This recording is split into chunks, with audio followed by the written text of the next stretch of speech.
राम राम जी सब छोटे बड़ा ने। और मैं अब आपको न्याय के देवता की कहानी सुनाती हूँ। ये गोलू देवता कौन थे, कहाँ से आए, कैसे प्रकट हुए, आज मैं इनके बारे में सुनाती हूँ। गोलू देवता अयोध्या से जालू नाम का राजा था कोई, जो जाकर ने अल्मोड़ा में रहा था। तो इसके 7 रानी थी जालू राजा का, और 7 रानियों में संतान किसी के भी नहीं थी। तो संतान ना होने के कारण जालू राजा बहुत परेशान रह करता।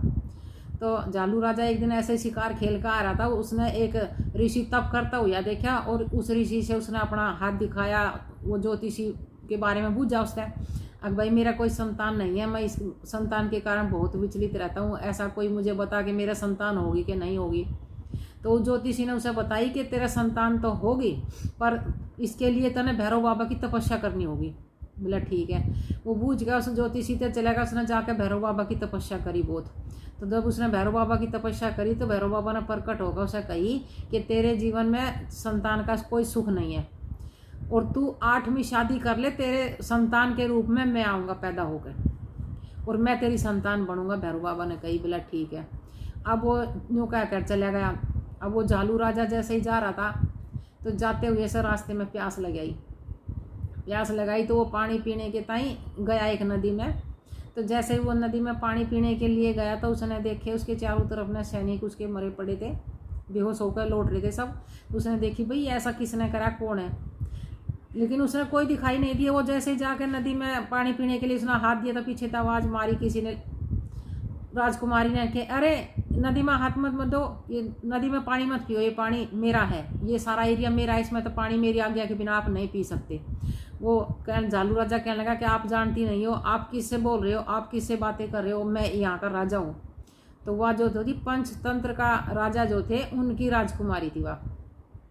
तो वह कहने लगी, नो कहना राजा हो, आप इस बात का क्या प्रूफ है कि आप राजा हो, मैं कैसे मान लूँ आप राजा हो। वो कहने लगा नुक तो बताओ, मैंने प्रूफ के लिए क्या करना पड़ेगा। बोला आपने प्रूफ के लिए ये करना पड़ेगा, 2 सांड लड़ रहे थे वहाँ आपस में, बोला इनको अलग अलग कर दो, तो हमें, क्योंकि राजा तो शक्तिशाली होता, तो हमें पता लगेगा कि हाँ आप राजा हो। अब उस राजा ने देखा जाकर ने करा, उसने अपना जोश बल सब तरह चढ़ा कर ने, पर वे नहीं अलग हुए, सांड आपस में लड़ते रहे। वो हाथ जोड़ कर खड़ा हो गया कि मेरे से तो देवियों काम नहीं हुआ। तो उस राजकुमारी ने जाकर वे दोनों अलग अलग कर दिए, छुटा दी उनकी लड़ाई। तो जब उस राजा ने कही कि आप कौन हो, कैसा हो, आप अपना परिचय दो, तो उस राजकुमारी ने बताई कि मैं पंचतंत्र की राजकुमारी हूँ। तो जब झालू राजा ने उसके आगे ये प्रस्ताव रखा, वो तो इस चीज़ की तलाश में था कि भाई मैंने कोई 8वीं रानी बनाने के लिए कोई मैंने मिले। तो वो उस राजकुमारी से कहने लगा मैं तेरे से शादी करना चाहूँ।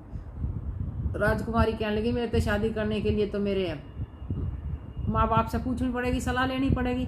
तो वो पंचतंत्र का जो राजा था, उससे जाकर उसने झालू राजा ने बात करी। तो वे तो जाने थे अब भाई ये झालू राजा है, उन्हें तो पता था, वे तो पहला चमत्कारी तपस्या कर करके सभी चमत्कारी शक्ति रखे थे। तो उसने ठाकना है उसके शादी कर दी उस राजकुमारी की।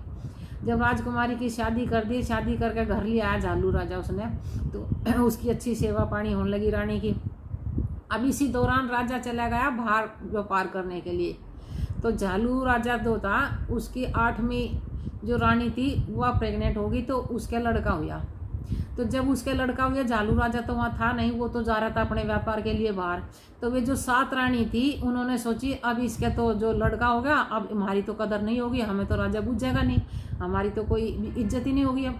तो उन्होंने षड्यंत्र रचा, और उन्होंने उसका राजा का वो झालू का लड़का उठा कर ने, और वो उठा कर सैनिकों से बात करवा कर वो फिकवा दिया गुड़साल में फिकवा दिया, और खून में लथपथ एक कपड़े में सिलबट्टा लपेट कर वो रानी के पास रख दिया।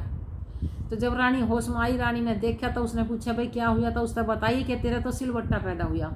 अब वह शर्म के मारे बेचारी चुप, भाई ऐसा कैसा हुआ, मेरा जो सिलबट्टा पत्थर पैदा हुआ। पर वो कहते हैं ना एक प्रगति ऐसी है, औरत सब जगह लाचार, यहीं आके अपने लाचार हो जाए, ये चीज़ ऐसी। वो बेचारी अपना सबर का मुक्का मार के बैठ गई, शायद हो सके तेरा ऐसा ही हुआ हो। अब वे जो 7 रानी थी, उन्होंने जाके देखा अस्तबल में, तो वो घोड़े पोड़ा ने किसी ने भी ना मार रखा, वो जीवित था बच्चा। उन्होंने सोची भाई ये तो बच्चा जीवित है, अब ये तो इसका तो कुछ रहा। उन्होंने ठाके सैनिकों से मिल के और वो एक बक्से में बंद करके नदी में फेंकवा दिया। वो नदी में फिकवा दिया। तो राजा के तो बक्से भी पहले ऐसे रहे करते जिनमें हीरे मोती जड़े रहते, वो चमके रहते।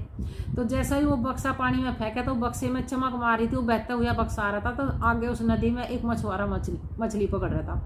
तो मछुआरे ने वो बक्सा देखा, उसने बक्सा देख कर वो बक्सा उठा लिया, और बक्सा उठा के ना उसने वो खोल के देखा। उसने तो इस लालच में देखा कि इसमें हीरे जवाहरात हैं, जब बक्सा इतना अच्छा चमक रहा तो इसमें हीरे जवाहरात होंगे। जैसे इसने खोला तो उसमें एक बच्चा, लेकिन उस बच्चे में से ऐसा तेज निकल रहा है, मतलब ऐसे प्रकाश की रोशनी सी निकल रही है इस बच्चे में, क्योंकि वो तो भगवान था साक्षात। तो उस मछुआरे ने वो उठा कर गले का लगा लिया और उसे लाड़ प्यार करके वो अपने घर ले गया।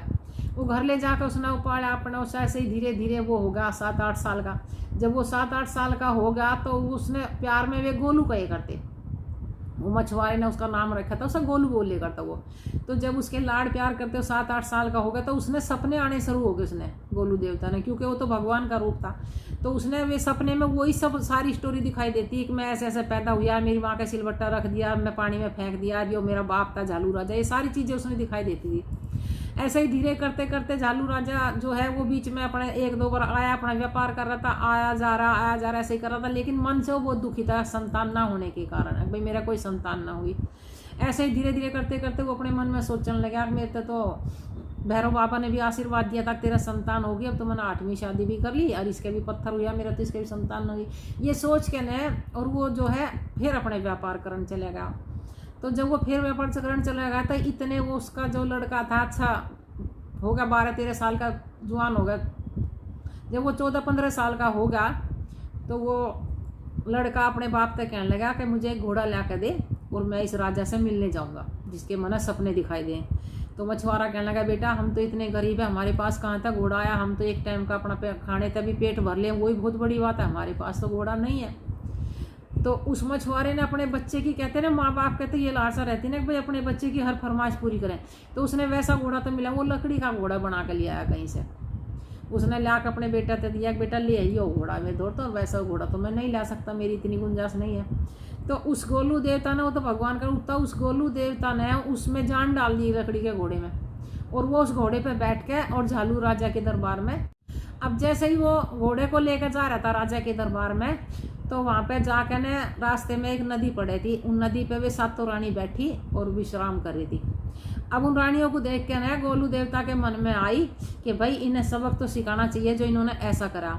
तो वो अपने घोड़े को उसने दोबारा लकड़ी का घोड़ा बना दिया, और लकड़ी का घोड़ा बना कर वो उसने नदी किनारे पानी पिलाने लगा। तो उसमें तो एक रानी कहने लगी, अरे अच्छे पागल हो आप तो, क्या आपको इतना ज्ञान नहीं है कि इसमें जान नहीं होती, लकड़ी का घोड़ा पानी नहीं पीता। तो जब उसने कही गोलू देवता ने कि सब कुछ हो सकता है, जब औरत के पत्थर पैदा हो सकते हैं तो लकड़ी का घोड़ा पानी क्यों नहीं पी सकता, लकड़ी का घोड़ा भी पानी पी सकता। अब ये बात सुनते ही वे सातों रानी लज्जित हो गई, क्योंकि कहते हैं पानी तो झील में ही मरता हमेशा। अब वे सातों की सातों शर्म आ गई इस बात ने सुनकर। उन्होंने घर जाकर राजा सिखा दिया, उन्हें झालू राजा से कही कि ऐसे ऐसे हमारे शहर में कोई आ रहा है, उसने हमारी ऐसे ऐसे बेइज्जती करी और हमसे उसने ऐसे अपशब्द बोले।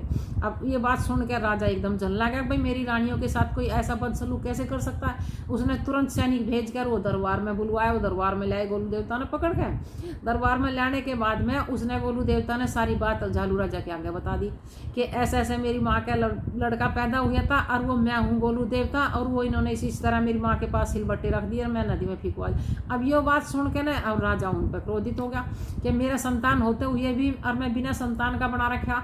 उन्होंने वो उसने झालू राजा ने वो अपना लड़का जो है राजकुमार बना दिया, और सातों रानी जो थी कैद में गिरवा दी उससे माँ ने। जब एक सातों कैद में गिरवा दी तो गोलू देवता ने और उसकी माँ ने, उनके दिल में ऐसा रहम जा गया, उन्होंने वे सातों छुटवा दी।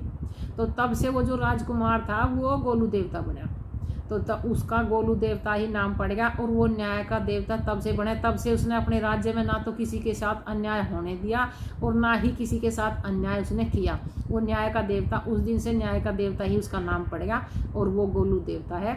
और तब से उसका मंदिर बन रहा है, और उस मंदिर पे मैं दर्शन कर आई और वहाँ मैंने ये चमत्कार देखे।